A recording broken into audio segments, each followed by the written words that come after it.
It's almost Saratoga, but not quite. So let's cap the card at Belmont for Saturday. Today's video is brought to you by Assiniboia Downs Gaming and Event Center. And be sure to tune in to Trust the Profits Live Mondays at 8 p.m. Eastern for Monday Night Lights, hosted by Matthew DeSantis. Salutations and welcome, friends, to this episode of Capping the Card. My name is Matthew DeSantis. You can find me on Twitter at the handle at Failed to Menace. Well, before we dive into this episode of Capping the Card, where I'm going to go races 1 through 12 for Saturday at Belmont, which is, of course, highlighted by the Belmont Derby and the Belmont Oaks and a lot of other great races, including the Grade 2 Suburban. Make sure to press that like and subscribe button, like this video, as well as subscribe to everything we got going on in Trust the Profits, because there's so much happening right now. We're adding so many new people to the network. We're thrilled to have somebody like Mike Pellerin coming on doing weekly Pick 5 videos. We're excited to have Jessica Tugwell continuing to do her pedigree puzzle every single Friday. She highlighted Augusta Rodin, who had a very impressive victory in the Irish Derby this past weekend. That it's just a lot of different content. We obviously continue to have all the handicapping shows. We got the weekly live streams. We got the stuff that the Formula and Colin and El Hombre are doing, but we're also going to be adding some more features over the next couple of months from different people and different contributors to the channel. So, like I said, make sure to press that subscribe button, like this video, and let me know in the comments below. I always appreciate this every single week. Let me know in the comments who's your best bet for Saturday at Belmont. Could be in any of the races, could be in a maiden claiming race, could be in a big stakes race. Does not matter. Who's your best bet on the card? We'll love to hear that. All right. Well, like I said, the premise of this is pretty straightforward. I'm going to go races 1 through 10, give you my top pick, my top value play. Value plays, I try to usually stick to 5-1, 6-1 or higher. Sometimes that's not always possible because of the size of the fields. And one of the other things I want to make note of is when I say value, sometimes that refers to a horse that I think is going to be very effective running underneath, maybe at a particularly big price. Other times it's a horse that I do view as a legitimate alternative to my top pick, that a lot of times it may be my number 2 selection or my number 2 choice in the race, but at a much higher price. And so if you're putting together a ticket or a vertical or horizontal, that's a horse to potentially consider in different capacities. So I try to call that out for each individual race to let you know, is this a horse I see more as just a strictly underneath play versus a horse I really do view as a very legitimate win threat. So this is a really exciting card. There are a couple of races that I really went back and forth on. This is a really tough card, especially when you get later. I think the early part of the card is actually maybe a little bit easier to handicap.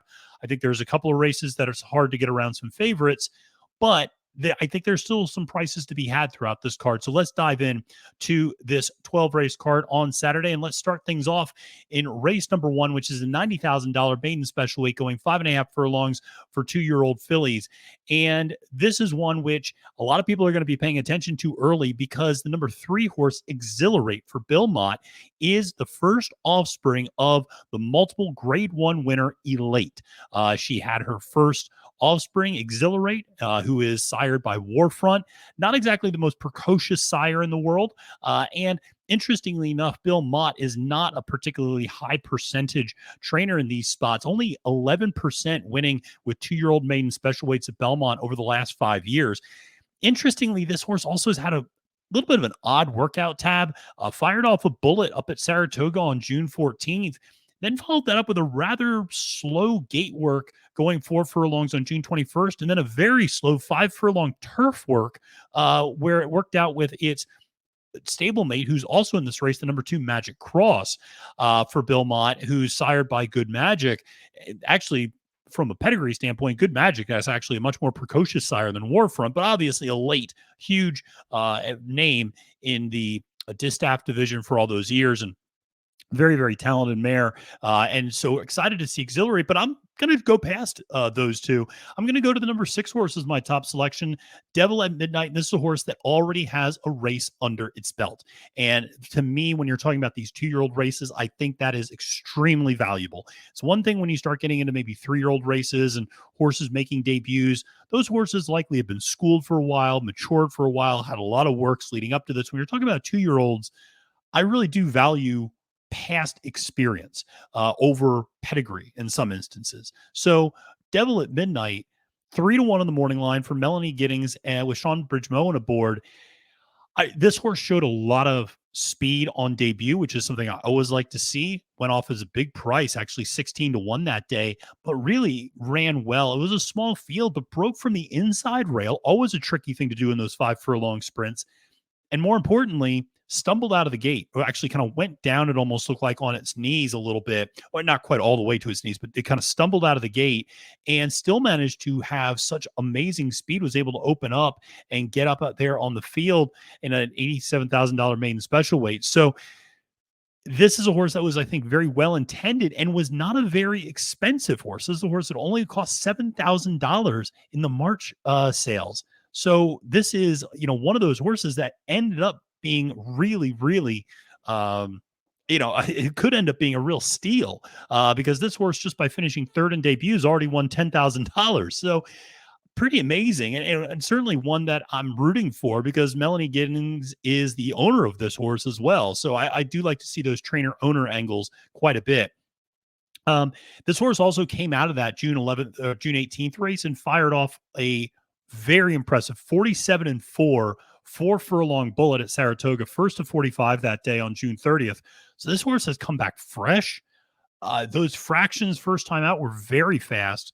I don't think this horse will need to go maybe quite as fast this time. And I like that this horse now gets on the outside rather than breaking from that inside rail. Speaking of the inside rail, that's where I'll go for my value play. And that's where I'm going to go to the number 1, Sugar and Spice. Coming up from Gulfstream Park. Last time out was a 4.5 furlong sprint over a sloppy sealed track. I think you could almost kind of toss that effort in a lot of ways. Now, this horse does have a quirk for Fernando Abreu with Jose Ortiz aboard. And that quirk is this horse flicks its tail constantly when it runs. When you go back and watch that race last time out, this horse is constantly flicking her tail the whole way. Now she's leading and she's flying down the track, but it is an interesting habit that you don't see very often from horses. It can mean different things for different horses sometimes. So it is interesting, but I'll say this horse took a nice step forward second time out. This horse is now third time out, and I actually like the fact this horse kind of progressed nicely, finished third first time out, but was well beaten. By the way, the winner of the second place horse that race came back to win next time out. Then Sugar and Spice comes, runs a really strong race, just gets nabbed at the wire, going 4.5 furlongs. But like I said, I think, there's some thought that this horse could present some nice speed on the inside as well. At a little bit of a price, I'm going to use this one underneath, I would say, is the way I don't view this horse as maybe a legitimate win threat, but I could see this horse setting some honest fractions, going out in the front end and holding on for a piece underneath in case you're looking to use maybe the 3 Exhilarate and the 6 Devil at Midnight up top. Well, let's move to race number 2 on the card, which is a $12,500 claimer going a mile for 4-year-olds and up. And in my opinion, this is kind of a 3-horse race. And it is between 2 Linda Rice horses and the Orlando Noda horse with Irad Ortiz Jr. pulled Cool Quartet. And that's ultimately who my top pick is going to be in that race. But it's interesting. These 3 horses, Cool Quartet, Caribbean, and the other Linda Rice horse, have run against each other several times over the last couple of months, I would say last couple of weeks, certainly. And they've been kind of trading, starts in the same class. They've not necessarily always run against each other, although a couple of them have. But it is interesting because you really do see the number 4, Drink the Wind, the number 5, Cool Quartet, and the number 6, Caribbean. So I'm going to go to Cool Quartet as my top choice, even though that's the second choice on the board. Drink the Wind is the favorite in this race for Linda Rice. Zora's coming off a little bit of a layoff. And listen, Linda always takes horses and gets them to run their best. No doubt about it. And this horse has 2 wins in its last 3 starts. That is the number 4, Drink the Wind. It is coming off a little bit of a break. And granted, she's not bad coming off the layoff, but I'm still willing to try to beat this horse. I think this horse has, like I said, some of the recent form is good, but it's definitely beatable, I think. And one of the horses that I do like to do that is Cool Quartet. Like I said, for Orlando Noda with Irad aboard, This is a horse that I rode 2 races ago and got the win at this same claiming 12-5 level. Nota then moved the horse up to a claiming 16 last time out. Horse nearly won that race, actually finished third, but only by half a length against Truculent, who's a nice horse, actually, and higher quality. So, nearly got the job done. Now is dropping back down to this claiming 12-5. And we should mention the last 2 times at this claiming 12-5, win second by a neck. So this horse absolutely fits in this spot. I think this one makes a lot of sense here as my top pick at 5-2. In terms of my value play, like I said, I see this as a 3-horse race. If you're playing this horizontally, I would just include the 4, 5, 6 because I don't see a huge amount of discrepancy, a huge amount of separation between these 3 horses necessarily. I think the Caribbean can come back and really kind of redeem itself from that last effort. This horse did not run particularly well last time out, had been in Linda's barn, then went to Oscar Berea, the third's barn, now is back in Linda's barn, gets Jose Lezcano up on the mount. This horse can win a few different ways. 9 for 18 in the money at this distance. I think this horse has some races in him. Gets had Madison Oliver, the apprentice jockey, the last couple of times out. Has been ridden by Jose before.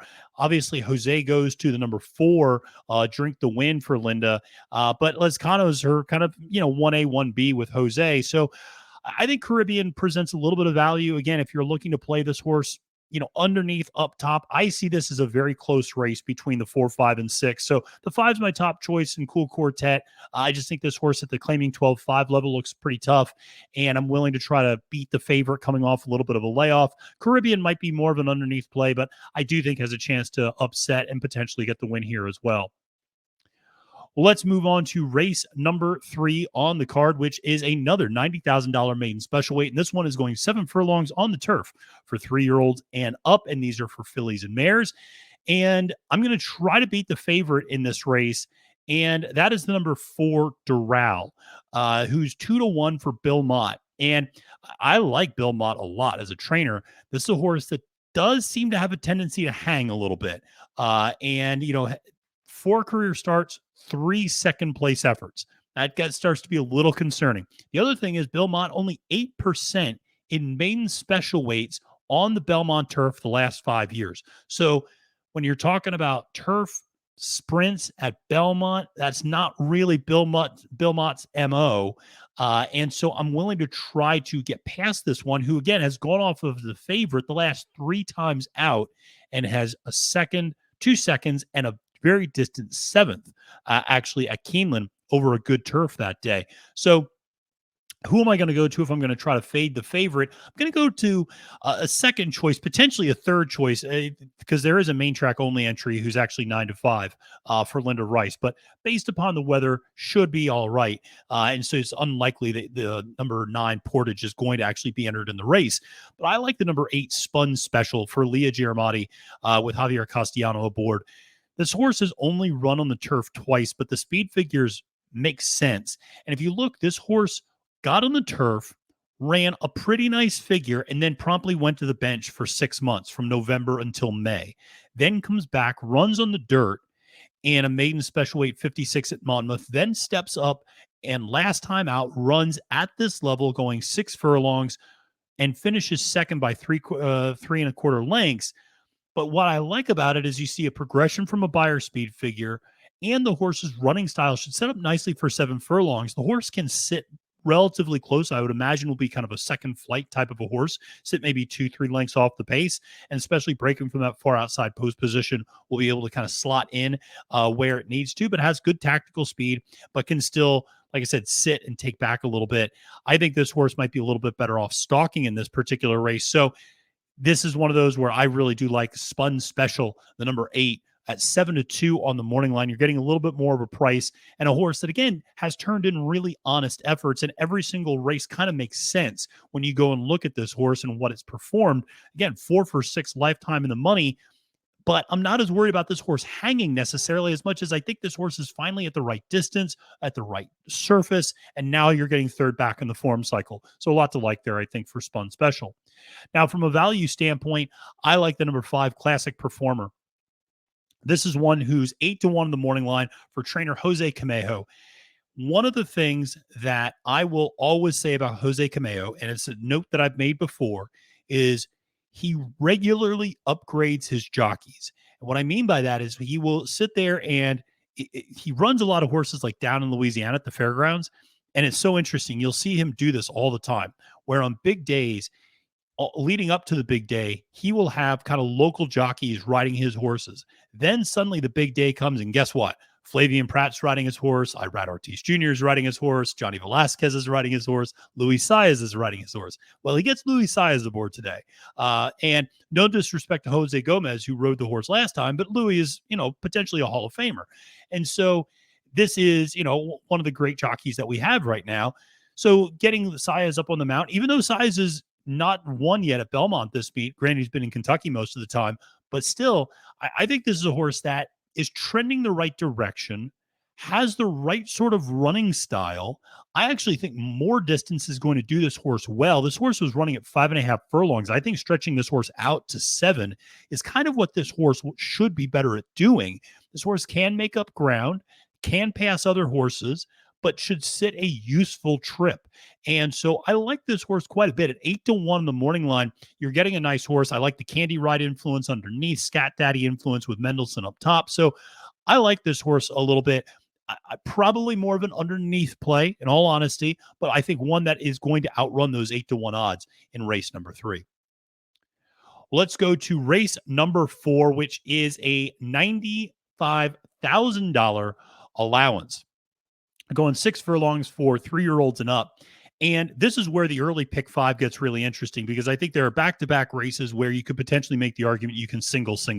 And so you could spread a little bit more of those first 3 legs, and then you come to 2 very heavy favorites, one of whom I'll maybe make a case against a little bit in the next race, even if it might be my top play. And I'm trying to have my cake and eat it too a little bit. But let's focus on race number 4 and the overwhelming favorite in this race, the number 6 Bouncer, going off at 4-5 odds for trainer Mark Casse with Jose Ortiz aboard. Now, here's the thing. Mark Casse is very cold at Belmont right now. 1 for 23, if I'm not mistaken, at the meet currently. So he is not getting a lot of winners. In fact, only one horse across the winning line, across the finish line first. So I am a little concerned about that with Bouncer as my top pick. Here's the thing, though. This horse just towers over the other horses from a standpoint of speed figures. And this horse is trending the right direction, is now the other thing. This horse also finally feels like he's healthy a little bit.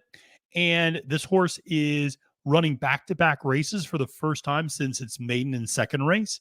This horse was very well intended, broke its maiden debut and immediately went to a stakes race at Gulfstream Park. Finished well back, but then came back, finished third in an optional claimer 75, then went to the bench for several months, came back in March of 23, won an state-bred allowance down in Florida, and then came up here to Belmont, went that 7 furlongs and finished second that day to Life Changer, but recorded an 84 Beyer speed figure. I think this horse is, like I said, one that makes a lot of sense in this particular spot. And again, when you look at some of the other horses in this field, you might look at a horse like Letty, who fired off a very big speed figure last time out in 85. The problem is that's somewhat anomalous. And, this horse does have some races going back to last year that might indicate this horse could do it again. The other thing is this horse hasn't really done it at this level. Those big races this horse put out there were in claiming 25,000s and starter allowance 50,000s and a claiming 12.5 last time out. Now this horse steps all the way up to a $95,000 allowance. That's a big class jump for Letty. And you see that in the price at 6-1. And so I'm not necessarily thrilled about using that horse. Handsome Cat is coming off a little bit of a layoff, might have the ability to fire off a big race, but again, hasn't really demonstrated the job to win at this level yet. So hard to kind of use that. As a result, my value play is the number 1 Fenwick. And this is a horse I remember, and people probably remember from last year's Kentucky Derby trail. This horse ran in the Bluegrass and ran in the Preakness and was well beaten in both those races. And I feel like this is a horse that they didn't know what to do with this horse. I mean, this is a horse that very famously beat Command Performance when Command Performance was the overwhelming favorite at Tampa the one day. And so This horse, has beaten some nice horses in that regard as Command Performance has come back and won a lot of big races. But this horse then goes and runs in 2 grade 2s, thoroughly beaten, goes to the bench for a while, then comes back, runs in some allowance races and runs okay on the dirt. Then goes to the turf, then the synthetic. Now this horse is in Dickie Dutro's barn and is firing off some bullets. This horse is training lights out and is coming off the layoff. And Richard Dutro Jr. is, like I said, he's got this horse primed and ready to go. It looks like a 59 flat, 5 furlong work on July 1st, 35-3 bullet, 3 furlong work on June 25th. You go back to June 6th, there's a 48 flat, 4 furlong bullet. In between there's a 1:04, 5 furlong, second out of 14 workout. This horse is clearly feeling pretty well. I love the cutback to 6 furlongs coming off the layoff.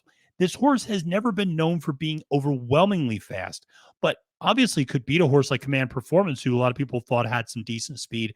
And I think this horse, from the inside rail, I think Joel Rosario knows exactly what to do here, which is go. Don't get cute. Don't get fancy. Go with this horse. If this horse goes, I think this horse has a chance to potentially upset the field. I do still like Bouncer as my top pick, but Fenwick is one that I'm really, really interested in this spot. And if you have the ability to if you want to try to beat Bouncer and you want to try to fade the favorite, I think Fenwick's not a bad place to start. Well, let's move to race number 5 on the card, which is the grade 2 Suburban Stakes, going 1.25 miles for 4-year-olds and up. And this is going to feature a very lengthy debate between people over whether or not you can use Charge It. Charge It has fumbled the bag, as they say, several times. And this horse on paper should absolutely win this race 90 times out of 100, maybe 75 times out of 100.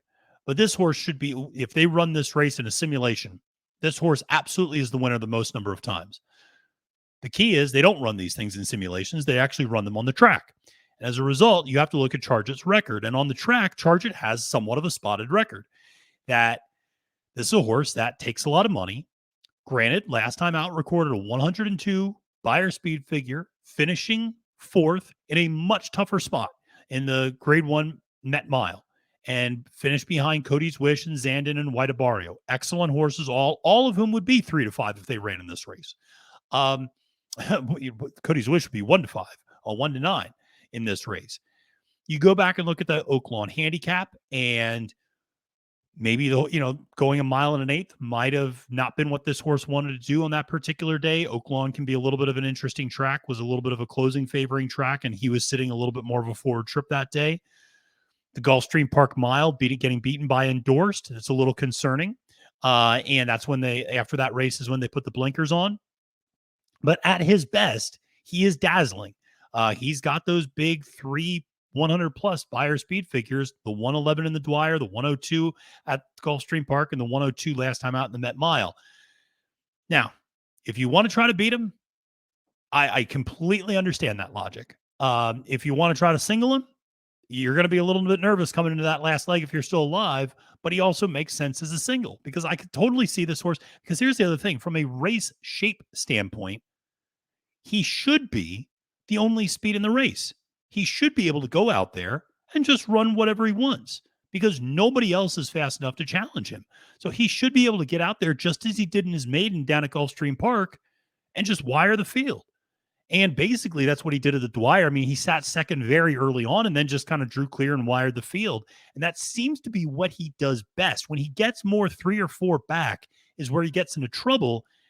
It feels like this horse on this race, though, with the small field of only 5 horses, he should sit first. I mean, he should be on the lead in this race. Johnny Velasquez aboard should get him out on the lead.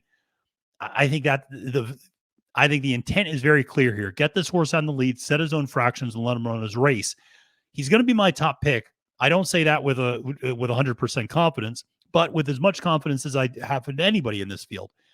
If you're going to go to an alternative, I understand going to the number 1 Tonal Impact. This is the Linda Rice horse. The comparison I made is this horse feels a lot like a variation of Nick's Go to some extent. This is a horse that was hanging around the claiming circuit up until last year, gets claimed by Linda, and Linda has turned this horse into a completely different creature and has stepped this horse up in class considerably, has stretched this horse out as well along the way. But this is a horse that is now 4 for 9 winning since being claimed by Linda Rice and 9 for 9 hitting the board. Recorded its best speed figure last time out, 100 buyer going a mile. Now we're going a mile and a quarter, but this horse went a mile in 3/8. Admittedly, that was an allowance $25,000 starter and finished third that day. So that's part of the reason why I don't have a ton of confidence in Tonal Impact. But it's hard to ignore those last couple of races. And this horse from the inside rail doesn't need to get away super fast. And with the small field size, it really doesn't matter if this horse finishes, sits last. This horse can sit at the back of the pack and pass everybody as it did 2 races ago. But this is a major step up in class from running an optional claimer 62, optional claimer 80 to now we're running in a grade 2 against a horse like Charge It. The horse that I'm going to use as my value play, though, in this one, again, if you're looking to try to beat Charge It, maybe you're spreading in 2 or 3 different horses here. If you're trying to beat the favorite, Clapton, I think, is an interesting horse. The number 3 at 6-1 for Juan Alvarado with Ismael Jaramillo aboard.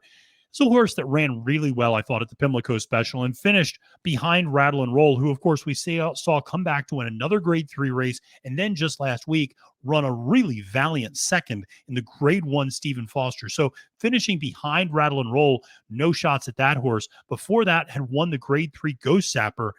Clapton at 6-1 feels like a great value in this particular race.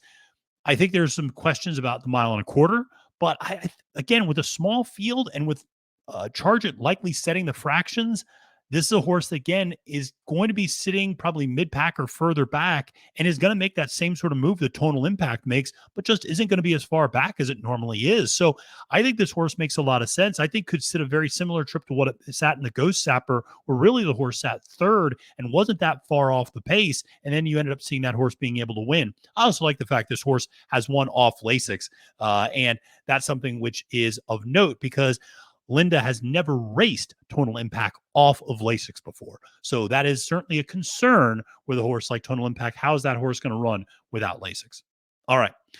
Well, let's get to the second half of the card, or moving towards the second half of the card. Let's get past the early pick 5 and let's move to race number 6, which is an $80,000 allowance going 6 furlongs on the turf. And we're done with chalk. Listen, I think we might have one more favorite later in the card. But by and large, we're done with chalk. We had to get through the bouncer. We had to get through Charge It, but we busted through to the other side. Now we're going to start getting some more prices in here. So this is a fun one for fillies and mares, state bred for New York.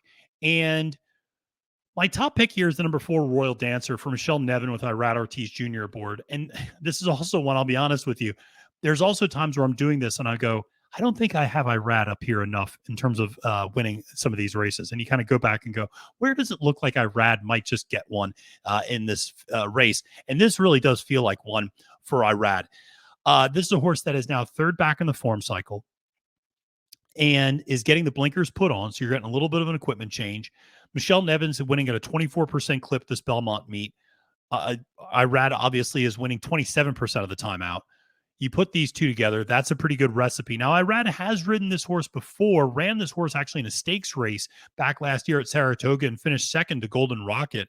I think this horse, again, has some nice ability. Royal Dancer at 5-1. This horse should be speed, especially with the blinkers being put on. And I think 6 furlongs is much better. This horse went to the bench. Again, every race makes sense. If you look at how this horse ran as a 3-year-old last year, every single race, super honest effort, made a lot of sense. You look at the notes, you understand why this horse maybe couldn't quite break the maiden, was stepping up into stakes competition still as a maiden and running really well. Finished third by 3/4 of a length and second by a half a length in 2 stakes races before the horse ever broke its maiden. Then after that last stakes race in September of 2022, breaks its maiden, then steps up and finishes 5th that day, but only by 2 lengths, but promptly goes to the bench. Goes to the bench from October until April, long layoff. Now you're coming back, running again. The horse runs a 9th place, but again, only 4 lengths off and faded late, which is what you would expect to see out of a horse that needed maybe a little bit of conditioning. Then last time out, this horse goes to 7 furlongs. I think that's a bridge too far for this horse. I think 6 is the perfect distance. There are races going back to last year, third back in the form cycle. This horse progressed actually from a speed figure standpoint, first to second time out. I like Royal Dancer at 5-1. Makes a lot of sense. Now, from a value standpoint, I was looking at a few different horses in this race. I was looking at a horse like Quick Power Nap, actually, the Rudy Rodriguez horse with Joel Rosario aboard. And I was, looking at a couple of others as well. Even a horse like Candy Monet at 15-1, I thought might be an interesting horse underneath. Ultimately, ended up on the number 6 Sikkim for Jose Cameo with Dylan Davis aboard.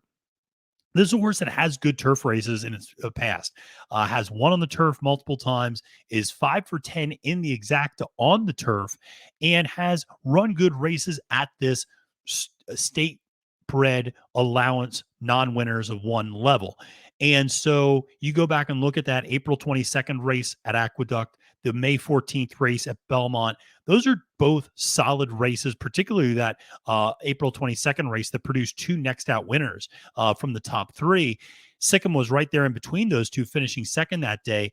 Again, if this horse can run back to that turf form that is demonstrated before, I think at 8-1, you have a nice play. I do view maybe a little bit more of an underneath play on Sikkim, but I do like this horse quite a bit. Let's move to race number 7. And this was another one. I'll be honest, I had a little bit of a doozy of a time with this one, but this is a 6.5 furlong race for $62,000 optional claimer. And this is for 3-year-olds and up. And again, I'm going to try to get past the favorite here. And the favorite is the number 4, Vittorio. 7-5 for Bill Mott. I feel bad. It feels like I'm trying to fade Bill Mott in every single race, but I just don't know what this horse wants to do and how this horse wants to do it. This horse has been routing the last 3 of the 4 last times out and routing well. I mean, this horse finished 4th in the Essex handicap at Belmont Park behind Last Samurai Classic Causeway and Forza de Oro in a 9-horse field. Then comes back, finishes 5th at Keeneland, going 1.125 miles, but only by 3/4 of a length. Then comes back last time out at 7 furlongs, finishes second by a nose while coming from off the pace. But some of the race before that was setting the pace up front, getting the blinkers put on. The son of Ghost Zapper is super talented. I just don't know if he necessarily wants 6.5 furlongs. I don't know if that's really what this horse is going to want to do. It's interesting what Mott has been doing since this horse has been transferred from Simon Callahan to his barn, because in those races, he's basically gone long. He's gone 1.16 miles, 1.16 miles, 1.16 miles, 1.125 miles, then cut back to 7, now to 6.5. I don't know if this horse has that 6.5 furlong speed. I'm going to try to play against, especially at such a short price at 7-5. As a result, I'm going to go to the number 6 Dots Dollar for Linda Rice with Jose Ortiz aboard. Listen, Linda is winning 25% of her races. Jose is winning 23% of his. When they run together at this Belmont meet, they're winning at a 30% clip with a 229 ROI. This is a horse that is very, very good, and I think we'll get the right type of setup. There's not a lot of pace in this race. It's a rather small field of only 7. This horse should sit second, third early and really be able to sit the right sort of trip, especially stalking from the outside. All of the other speed, the 4 and the 2, who likely will represent other speed, are going to be to the horse's inside. So this horse can kind of figure out what the deal is. Jose can look over, see who's going, see who's not, see where he fits, and kind of slide in. This is a very nice horse, 5 for 12 career winning, and really put together a very nice 2022. Has come back this year with a win. Has regressed speed figure wise the last couple of times out, but like I said, has had some excuses. Has been bumped a little bit. Has had issues at the break. There were things that you could point to go, the horse just hasn't really quite gotten the best trip. I think the right trip is set up for Saturday.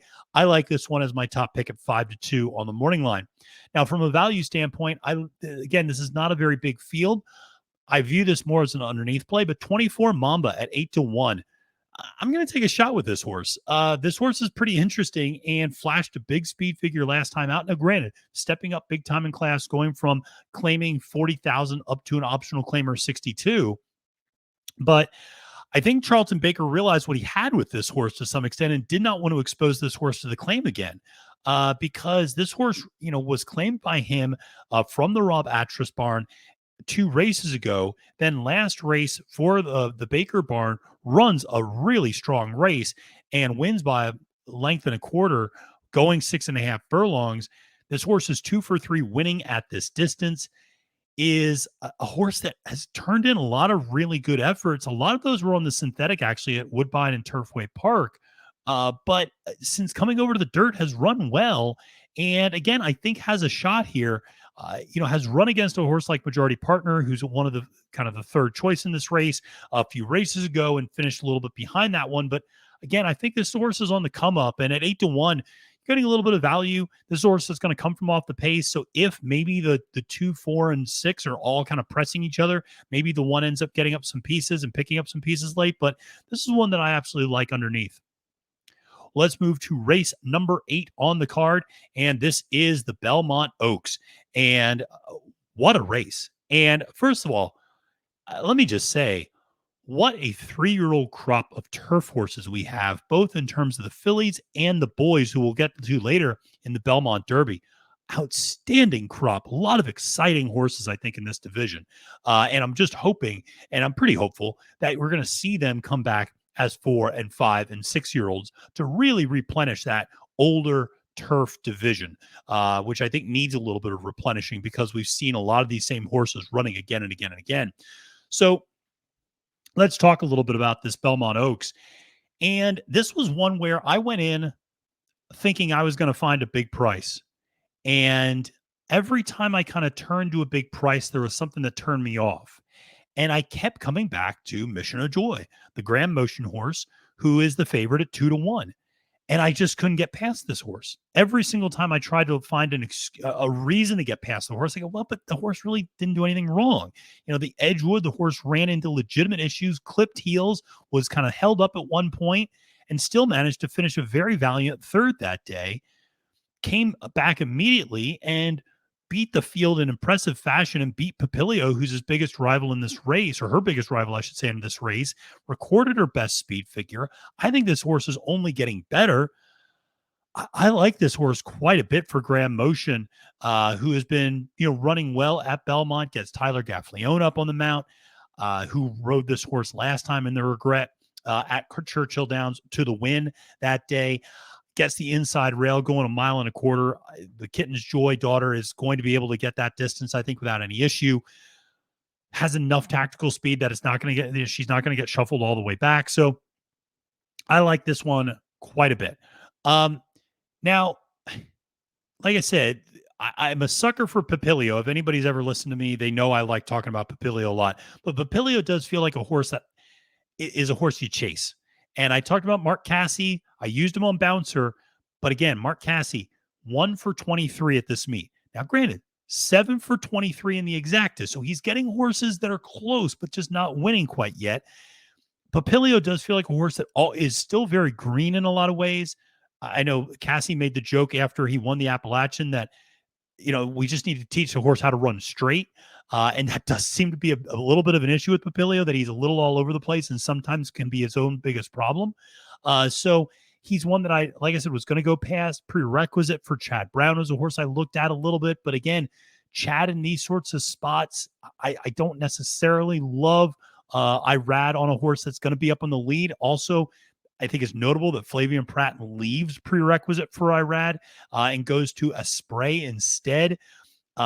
Asprey is a nice horse, but is again going off Lasix for the first time, which is not a really winning move for Chad Brown to take a horse off Lasix on the turf in a graded stakes race. So again, when I was looking around for alternatives to Mission of Joy, it just got a little bit tough. I will say Aspen Grove, the number 9, the European horse coming in for James Stack with Ocean Murphy aboard, listen, has run against the best company out there. Taria, Meditate, Blue Rosen. I mean, outstanding competition, but has been well beaten in those races and is getting the far outside post. She might just be an absolute monster coming over and just show you the gap between the American horses and the Euros. But I actually don't necessarily think she's that much better than any other kind of mid-level horse in this particular race. And I also don't know if the daughter of Justify is going to want a mile and a quarter, as Justify is turning out to be quite the sprint sire, less so the route sire. So as a result, in terms of my value play, I went to the number 6, Be Your Best. This horse is kind of interesting. And again, from a pedigree standpoint, I'm not entirely sure this horse wants a mile and a quarter, but this horse ran a really nice race at a mile and an eighth off the bench last time out with Manny Franco aboard. Now you get Luis Saez back, who ran on this horse in the Appalachian that day off of a really long layoff. And this horse, I just made a really nice charge last time out, came up just short against prerequisite. This is a horse that's run consistently off Lasix, so you don't have to worry about the Lasix question. Has run up against Meditate, was in that Breeders' Cup Juvenile Fillies turf last year. So has run up against, Papilio, has run up against Cairo Consort and Heavenly Sunday and other really good horses. This is a horse that started off as a 2-year-old very precociously, winning a stakes race second time out, finishing third in that Miss Grio over that very yielding surface. I just feel like this horse now at 10-1 is maybe being forgotten a little bit. This horse should sit a useful trip. And again, if this horse can get the distance, I really like this horse at 10-1. Again, maybe more of an underneath play, but I think you're getting really, really nice value from Be Your Best. Well, let's move to race number 9 on the card. And this is a $95,000 allowance going 7 furlongs on the turf for 3-year-olds and up. And we're going to give out some prices again. Every time we give out chalk, I try to come back and cleanse the palate a little bit, give you a couple of prices to consider using in this particular race. And it's funny, I started by handicapping this race, and I really like the number 2 Elusive Edge. And I said, I'm going to put this horse over in my value play column. And the more and more I looked at this race, the more and more I said, wait a second, I think I like Elusive Edge to win this race. And part of it is because I'm not entirely, I don't like the post position of the favorite Inflation Nation stuck all the way out in the number 11 post. Very good horse for Christophe Clement, 5 for 6 in the money, 4 for 6 in the exacta. I get it. Getting Lasix for the first time, which is not really an overwhelming move for Clement, only winning 11% with a 105 ROI. So that shouldn't really put you over the top. If you like the horse, you like the horse. If not, you don't. I'm willing to try to beat that horse. The other thing is the number 8, Appraise, the Chad Brown horse, coming off a really long layoff. Now, one thing I will say that's interesting about that horse is that horse has had 14 workouts since it last raced. And this horse has worked out for basically the last 3 months on almost a weekly schedule. It did have a small break from mid-April to late April to mid-May. And I do wonder if something happened in between there that might have delayed their chances of bringing this horse back in one capacity or another. But this horse has been training for a while, so the conditioning should be there. Interestingly enough, though, Brown is only 1 for 11 in turf allowance sprints off the layoff. So this is not usually the spot where he really brings horses along. So as a result, like I said, I went to the number 2 Elusive Edge, 8-1 for Michelle Hemingway with Johnny Velasquez aboard. This horse should be speed. And I always like Johnny Velasquez on a speed horse. And this horse is now 4th back from a really long layoff. Went from November of 2021 till April of 2023. So that's, 15 months basically as a layoff. Now you're getting 4th back. I know we always talk about 3rd back in the form cycle, but after this long of a layoff, I think you could still see progression in the 4th race back. And we should point out that we've continued to see progression each of the last 3 times out. So this horse has been getting better and better. I think this horse is also, when you look at the rest of the board, this horse is a 2-time winner. A lot of these horses in this race are 1-time winners because of the conditions of the race. This horse has won twice, but is allowed to run in it. And I just feel like at 8-1, you're getting a really nice price on a horse that, like I said, should get out there on the lead and doesn't need the lead, though, and can sit a little bit if it needs to. So I think Johnny Velasquez on this horse, I trust this one a lot, like the price quite a bit. Now, from a value standpoint, I'm going to go to the number 9, Famous Gent, at 10-1 for Fernando Abreu with Tyler Gaffleone aboard. This horse had a really nice run last time out, finishing right behind Elusive Edge and the number 2, Sosua Summer. Sosua Summer is a nice horse at 5-1, but he's 1 for 16. No, thank you. It's hard for me to use that horse up top with those sorts of career statistics. Now, what's interesting about Famous Gent, he's a 6-time winner. And this horse has crossed the finish line quite a few times. Recently, though, has won a few times down at Gulfstream Park, going 5 furlongs, going, had won back-to-back races on the turf in a state bred optional claimer and then in a $50,000 starter allowance. Like I said, ran a really competitive fourth last time out, made a nice run late, was closing. If that race was a little bit longer, which, oh, by the way, this one is, I think this horse would have actually gotten up for at least second, if not potentially won that race. I actually think this horse stretching out might be a really good thing. This horse has been predominantly running 5 and 5.5 furlongs. I think they might have stumbled onto the fact this horse might not be bad at like a 7 furlong distance based upon that 6 furlong effort last time out at this same level. So I think you're getting a second crack at this level, at this track, at this sort of field. I think Famous Jen at 10-1 makes a ton of sense in this particular race. And again, last time out went off as a 5-1 choice. Didn't really do anything wrong in that race. Finished fourth out of 10. Now you're coming back and giving this horse 10-1 odds on the morning line.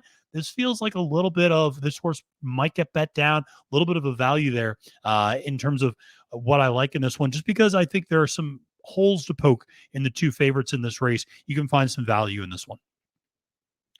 Let's go to race number 10 on the card, which is the Grade 1 Belmont Derby, going 1.25 miles on the turf for 3-year-olds. And I will say I spent more time on this race than any other race in the card.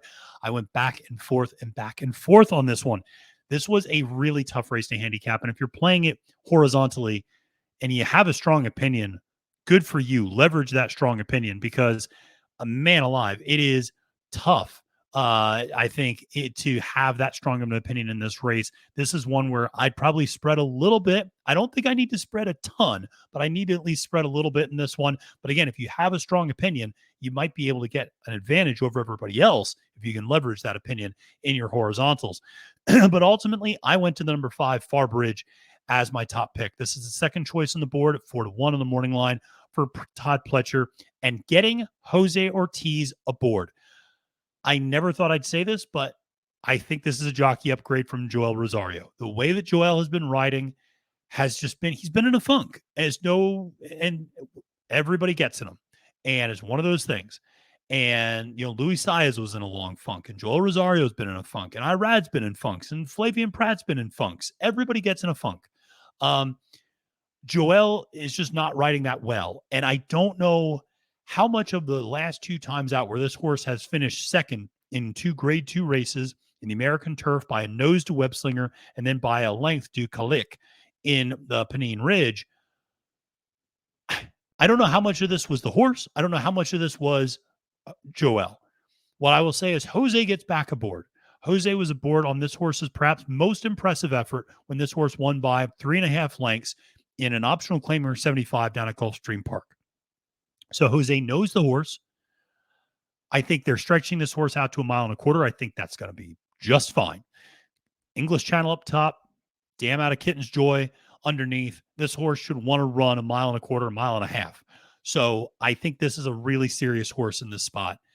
You're getting a little bit more of a price than you've gotten before. I think the last 2 second place efforts are going to have people maybe a little bit gun shy about betting too much on this horse. There's been a lot of drama around this horse as well. This was a Christophe Clement horse that then went to Todd Pletcher. And the other thing is, I don't know if this is a horse. This horse just seems to run into trouble or just likes to make a run up the rail. It seems like this horse likes to make a run inside, and that's really odd because usually turf horses, they like to be covered up and then like to be angled out and make a big run down the middle of the track. This horse seems to like to make a run on the inside. Now, that said, didn't have to do that with Jose aboard.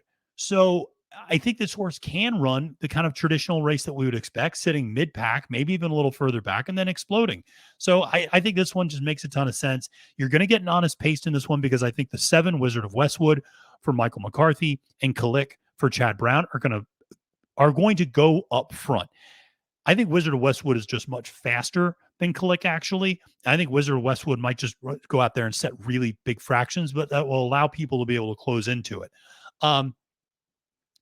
I should mention the morning line favorite because this is the horse that I strongly considered, but I just hate the post position.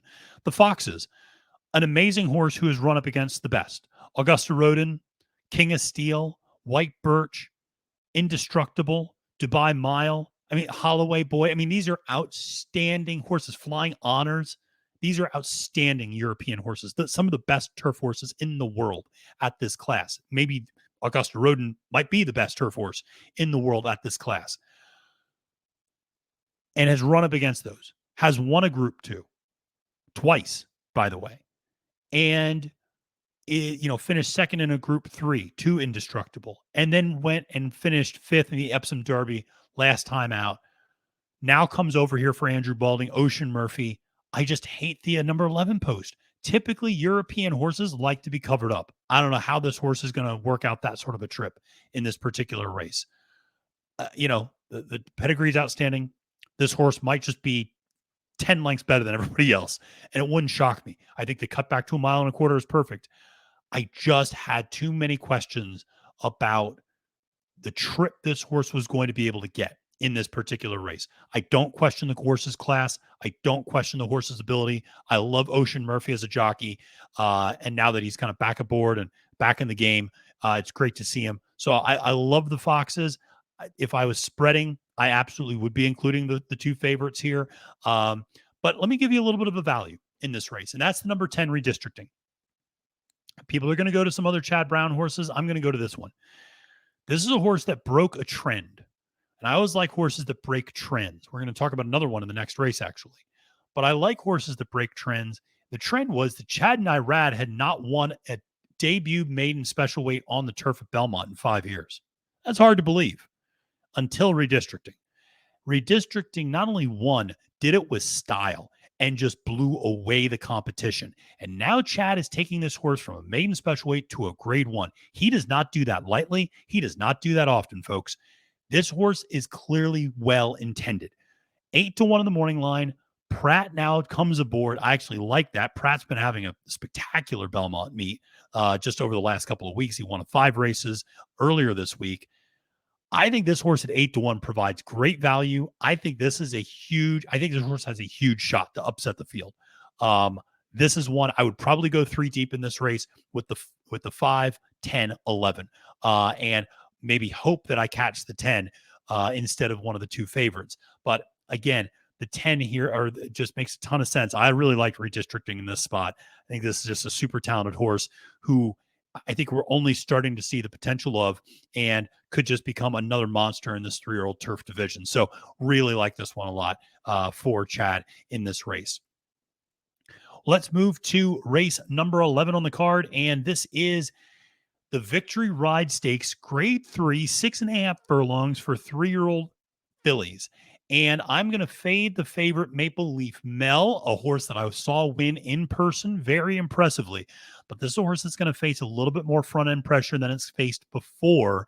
Might even face some better early speed than it's ever faced before. So as a result, I'm going to go to a horse that I think is going to, do well off the bench. And we should mention the other speed in this race is Dazzling Blue for Brad Cox. That horse is second back from a long layoff. Would it shock me if that horse ran a monster race? No, it does not surprise me if Brad Cox runs monster races anywhere. I will say this, though. Brad Cox is winning at almost 40% at Ellis Park, and Indiana Hawthorne, or at Indiana Grand, is winning at 14% at Belmont. A little bit different. Maybe doesn't bring the same type of horses here that he does to other places. Red Carpet Ready is where I'm ultimately going to go as my top pick. This is a streak-breaking horse. This is a horse that I referenced. Rusty Arnold is terrible off the layoff, okay? Is terrible off the layoff. 5% off the layoff of 61 to 180 days. 5% with a 50-cent ROI. 2 out of 66. You want to know who those 2 are? Red Carpet Ready, both times. In the Forward Gal and in the 8 Bells. This horse came off the bench for a trainer who never gets them ready off the bench and won 2 graded stakes races, a grade 3 and a grade 2. And in that grade 2 last time out, beat Money's Gold, who everybody, including myself, thought was going to be the best by a country mile. This horse is now running at a great distance, 6.5 furlongs. The only time this horse has lost was that in a 1-turn mile Devonadale where they were flying up front. And this horse just could not keep up that pace. And Darth Vader and Guns and Graces came running up till you get past. But this horse has done everything right otherwise. 4 for 5 winning and coming off the bench, which is clearly a winning move for Red Carpet Ready. And if you don't believe me, minute and 3 bullet at Keeneland, 47-4, 4 furlong over a muddy track at Keeneland. This horse is ready to go. This horse is all systems go, 3-1. I like this horse.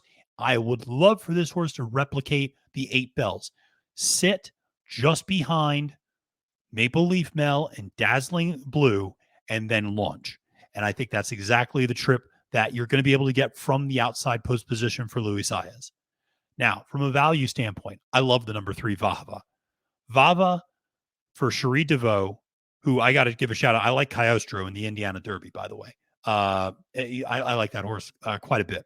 And that's another Cherie DeVoe horse that I've always been a fan of. But this is one who I think is getting back to what this horse does best, which is sprinting.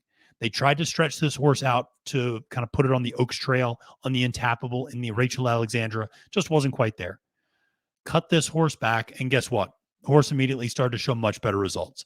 Second to Positano Sunset, and then one last time out. Now, is going off Lasix, but here's the thing. This horse has won off Lasix before, broke its maiden off Lasix, and has run well sprinting off Lasix. So I'm not worried in that regard. Coming off the bench, DeVoe's a good trainer off the bench, and this horse has also been turning in some nice works. 47 flat, 4 furlong bullet at Keeneland. 49 flat work last time out, which you could tell was just kind of one last, a little bit of a maintenance work. A minute and 3 5 furlong work in there as well. This horse is working out nicely coming off the layoff. 8-1. Here's what I like. I think the race just sets up nicely for this horse. I think this horse sits, 4th or 5th, and then lets the speed go out in front. There's going to be a lot of speed with Red Carpet Ready, with Dazzling Blue, with Maple Leaf Mel. And then I think Vava just hits the afterburners coming for home and is able to pass a lot of horses. Even if you don't like this horse to win, I feel like this horse is a must-use underneath, because this horse is going to be picking up pieces, I feel like, coming for home for horses that are just going to be fatiguing late. So really like Vava in that spot. Well, let's close things out the only way to close things out, and that's in a $40,000 maiden claimer, folks. And we're going 6 furlongs on the turf here for 3-year-old and up state breds. And I'm going to go to the outside in this race. And again, I'm going to try to get past a couple of favorites on the inside. There's just some things that I just don't love about some of those horses. And I really like the pedigree, particularly of the number 12 horse, the value play, which we'll get to in a second. But my top pick in this one is going to be left him behind, I should say. And that's hopefully what he's going to do in this race. The 2 turf efforts make sense, and this horse is making the class drop. It's going from maiden special weight 75 to a maiden claimer 40. Those 2 maiden special weights, one of them was against Open Company, wasn't even against state breds, and then another was against state breds. And the horse didn't run badly. The horse actually ran 3 back off the layoff against Kalik, who's in the Saratoga or in the Belmont Derby, I should say. So his run against good competition. The figures on turf make sense. I think this horse going 6 furlongs actually makes a lot of sense. And so I think this horse can kind of sit and let some speed go. And then I think the class drop is just really going to help this horse quite a bit. So I like this one a lot. And I think that Barclay Tags had some success dropping horses in these types of spots at Belmont before. You get Katie Davis aboard. I think Katie's probably going to be maybe a little bit more aggressive coming out of the gate here on this horse. Maybe gets this horse position mid-pack because of how far outside it's breaking. It's going to be my top pick. My value play is a debut horse for George Weaver. And George Weaver has been having a phenomenal Belmont meet, winning at a 24% clip, 9 wins on the meet, gets Javier up on the mount. Get this, though. The full sibling of Boston Strong Mama is a horse named Vinditude. Vinditude won on debut last year as a 3-year-old in a maiden claiming sprint 45 on the turf at Belmont. Hello. This horse, full sibling, won on debut in the exact same spot, exact same level for George Weaver. The works are solid. Weaver's been on fire. He's got success with first-time out horses. He's got a lot of success with debut maiden claimers. I like this horse at 8-1 quite a bit in this particular race. Like this one a lot. Listen, you go to the inside, you look at a horse like the Mark Henning horse, Screw Loose, making the class drop as well. I get it. I don't love the inside rail and sprints on the turf. That's usually not where you want to be. Blue Plate Special, the number 2 horse for Dicky Dutrow with Irad aboard. That horse is going to take a ton of money, but is also trying turf for the first time. And that horse's pedigree does not necessarily scream turf. I get it. If you want to use that horse, I understand, but I'm going to try to beat that horse trying turf for the first time. You get past those two, that race feels pretty wide open. Suddenly the 10 and the 12 make a ton of sense, I think, in this particular spot. So that's where I'll close things out. Always trying to get a little bit of a price in maiden claimers. All right. Well, that's going to do it for today. Hope everybody has a great day at Belmont on Saturday. Wishing you all the best and hope you guys are staying cool this summer. Make sure to subscribe and like the video. And until next time, friends, my name is Matthew DeSantis, wishing you a great and profitable day at the races and reminding you that it's now post time.